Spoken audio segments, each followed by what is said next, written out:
이슈엔 현장 애청자분들이시라면 이제 더 이상 제가 말씀 안 드려도 아실 것 같습니다. 기준금리 인하했고요. 1.75%, 1%대 초저금리 시대입니다. 그래서 저희가 어제부터 여러분들에게 좀 실질적인 도움을 드리고 싶어서 대체 상품들, 우리가 투자할 수 있을 만한 상품들, 어제는 ELS에 대해서 함께 살펴봤는데요. 오늘 이 부분의 연장선으로 최종근 기자와 함께 펀드 얘기 한번 해보도록 하겠습니다. 어서 오십시오. 네, 안녕하세요. 네, 안녕하세요. 네. 자, 저희가 어제 ELS 얘기 엄청 했거든요. 오늘은 또 펀드 상품에 대해서 좀 알아오셨다고요? 네, 그렇습니다. 네. 펀드에 대해서 좀 많이 말씀 좀 드리겠습니다. 네네. 그러면 어떤 게 있는지 좀 처음에 초반부터 대략적으로 한번 설명을 해주세요. 네, 방금 이제 들으신 것처럼 최근에 이제 한국은행이 기준금리를 1.75%까지 인하를 하면서 시중은행의 예적금 금리가 1%까지 이제 내려왔습니다. 사실상 이제 물가 상승률과 이자 소득세까지 고려하면 실제 수익률은 이제 마이너스인 셈인데요. 아무래도 여유 자금이 좀 투자 상품으로 이동할 수밖에 없게 됐습니다. 하지만 이제 대표적인 투자 상품이라고 할 수 있는 주식형 펀드 같은 경우에는 우리 주식 시장에 좀 박스권에 머물면서 그동안에 좀 관심이 많이 줄어든 게 사실인데요. 때문에 이제 코스피 2000선만 넘어가면 이제 주식형 펀드 환매 붐이 좀 그렇죠. 일기도 했었습니다. 예. 하지만 좀 최근에는 좀 달라진 시장 분위기가 좀 있는 것 같습니다. 코스닥 지수 같은 경우에는 연초 이후에 한 16% 이상 상승을 했고요. 지난 2008년 이후 최고 수준입니다. 코스피 시장도 최근에 2030선까지 뛰어올랐습니다. 전문가들은 이제 오는 2분기에 우리 증시가 좀 ECB, 유럽중앙은행의 양적 완화와 한국은행의 기준금리 인하 영향 등으로 좀 좋은 모습을 보일 수 있지 않을까 이런 좀 전망을 내놓고 있는데요. 예. 아무래도 국채 매입 프로그램을 좀 유로존이 가동을 하면서 이런 자금들이 좀 신흥국 시장, 그러니까 좀 우리나라를 비롯한 좀 신흥국 시장에 좀 유입이 될 수 있다는 그런 좀 지적이 나오고 있고요. 네. 아무래도 기준금리가 낮아졌기 때문에 예금과 좀 채권의 투자 매력이 좀 낮아진 상황에서 좀 시중에 있는 부동자금이 주식시장으로 좀 넘어갈 수밖에 없지 않나 그런 좀 분석을 내놓고 있습니다. 네. 아울러서 이제 지난밤에 연준이 FOMC 회의를 열고 이제 좀 인내심이라는 문구를 좀 삭제를 했었는데요.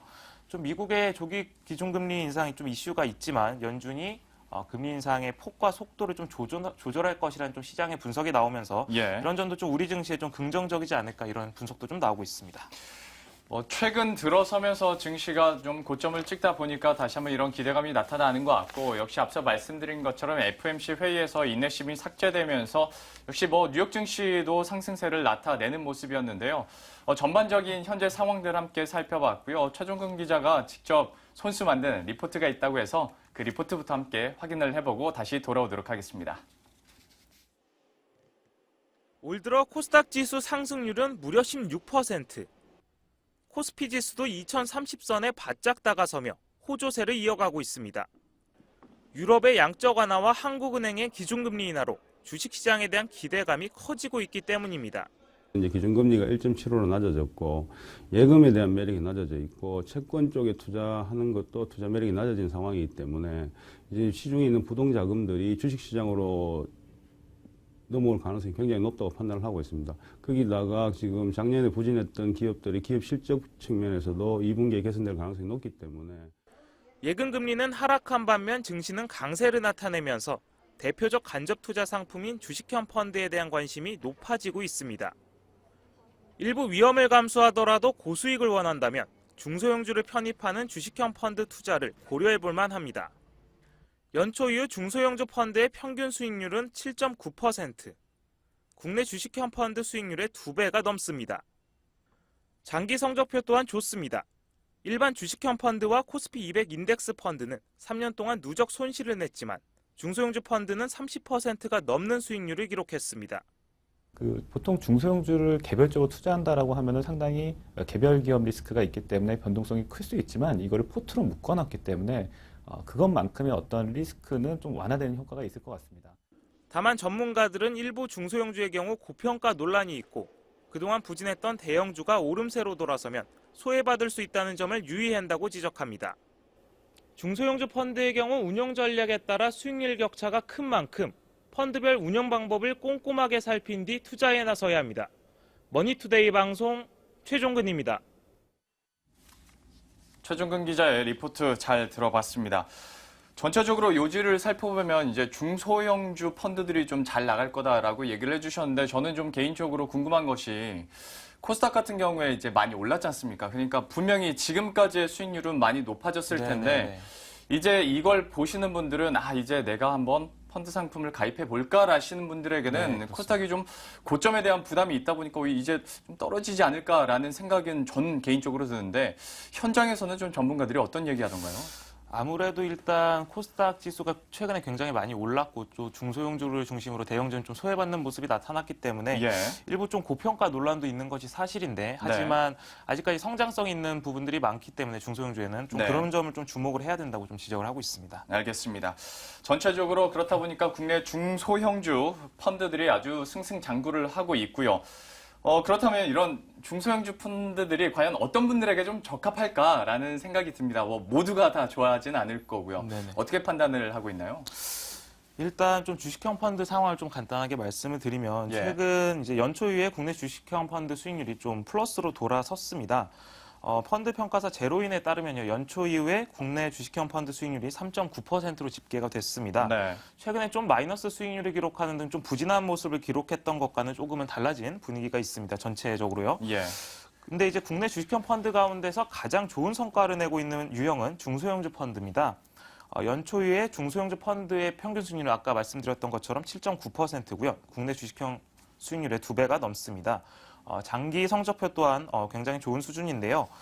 일반 주식형 펀드와 코스피 200 인덱스 펀드가 아까 손실을 났다고 제가 리포트에서도 말씀을 드렸는데 중소형주 펀드는 30%가 넘는 수익률을 기록을 했습니다. 아무래도 예금 금리가 1%대까지 낮아진 점을 감안해 볼 때 좀 매력적인 수익이 아닐 수 없고요.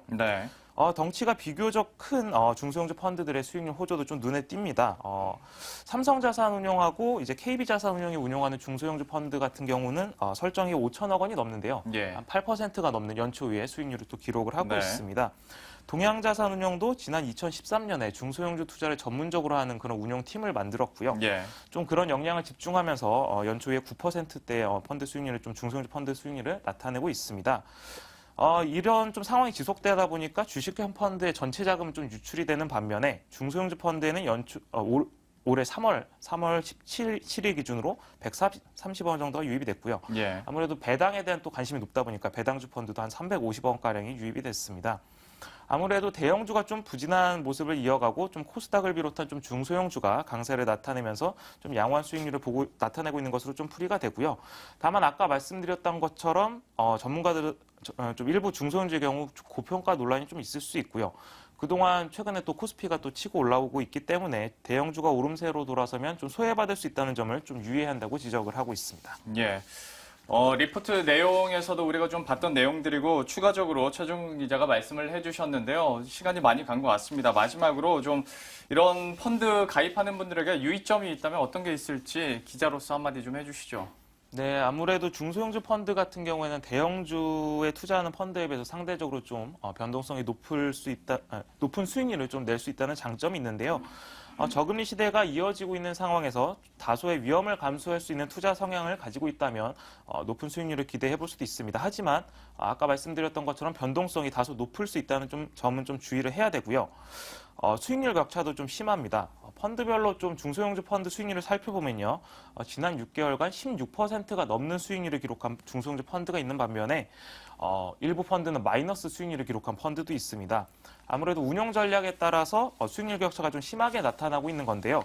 아무래도 중소형주 그리고 가치주에 투자하는 중소형주 펀드 같은 경우에는 펀드 매니저의 편입 종목이랄지 좀 운용 역량에 따라서 수익률 격차가 매우 심합니다. 아무래도 종목별 그런 주가가 굉장히 엇갈리기 때문에요.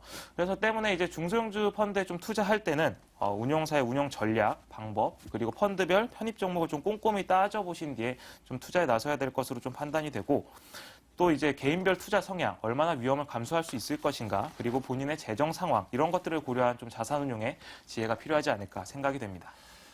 주식형 펀드 갖고 계시는데 자기 포트에 어떤 종목이 들어가 있는지 모르시는 분들 참 많이 봤습니다. 좀 이런 거 관심 가지시고 자기 투자 성향에 따라서 펀드 한번 노려보시면 역시 저금리 시대에서 또 하나의 투자처가 될 수 있을 거라고 봅니다.